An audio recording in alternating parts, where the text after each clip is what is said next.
Between 1958 and 1961, France did something absolutely horrible. France made the Francophone African countries, and I don't even want to use that terminology, but I only use it for the purposes of conversation. The 14 countries which were formally, but still colonized by the French, they were forced to sign a document that they called the Pact for the Continuation of Colonization. You heard me. The Pact for the Continuation of Colonization. If you want your independence, you must sign this. Guinea, Secretary said absolutely not. Mali said absolutely not. France, pack your bags and go on back home. France could not believe it. Could not understand that an African country, these monkeys, do not want to be affiliated to France. They said, we will show you. So history tells us France went into those two countries, took everything that they thought they had brought to those two countries, including the last teaspoon and chair, proceeded to pour concrete into the sewage pipes, completely devastating the two economies. The then newly appointed president of Ghana, Kwame Nkrumah, in his efforts to rescue these two economies, created the first ever union of any African states, Ghana, Guinea, and Mali. But what that did was it made the other African countries realize that if they go against France, this was the fate that was waiting them. So what did they do? Wait the paper. And they signed. What did the pact say? One. The pact said, you monkeys, you don't know how to manage your money.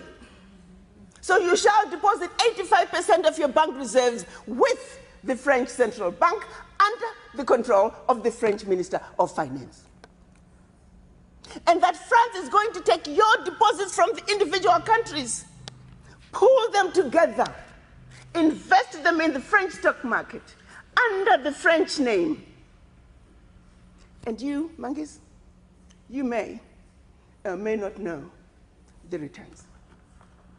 Latest figures are showing this is still going on since 1958. France today is collecting out of Africa over $500 billion before investing. And when they finish investing this money, for every 14 billion out of Africa, they're recognizing over 300 billion. Now do the math. So when it's actually said and done, France is taking out of Africa trillions of dollars every year, and we, the poor Africans, are gladly giving it to France. And the same France has the audacity to look at us and call us poor people. 1958. They went further with the pact. You say, we will also print your own money. We will print your money for you. They instituted what they were calling the CFA, special currency for the African countries, and that only France can print that money for you. They went on to say all the contracts, large contracts, public and private, French companies have the first right of refusal.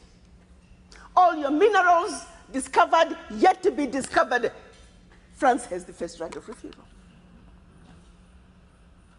Now, my brothers and sisters, if one of you was to wake up one morning and you're president of one of those countries, and your chief of staff walks in first day and starts reading you out the do's and don'ts as stipulated by the Pact for the Continuation of Colonization, what power do you have? None. And the same countries that are stealing from Africa, they have the audacity to look at Africa and say, Africans, what's wrong with you? Why can't you all take care of yourselves? Well, let's start by leaving our $500 billion on the continent. But what they do instead, they want to throw you with a smoke screen. Your African leaders are corrupt. Well, you know, I gave you that. I mean, not all African leaders are corrupt. Africa is a family. No family is complete without crazy Aunt Sally and crazy Uncle Tom. Nobody's perfect. Okay, fine, so I'll give you that. Their own figures are saying 50 billion is getting out of Africa from corruption. Fine, I give you that.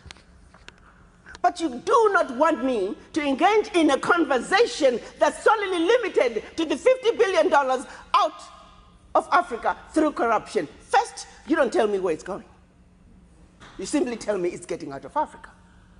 But secondly, there's a bigger thief.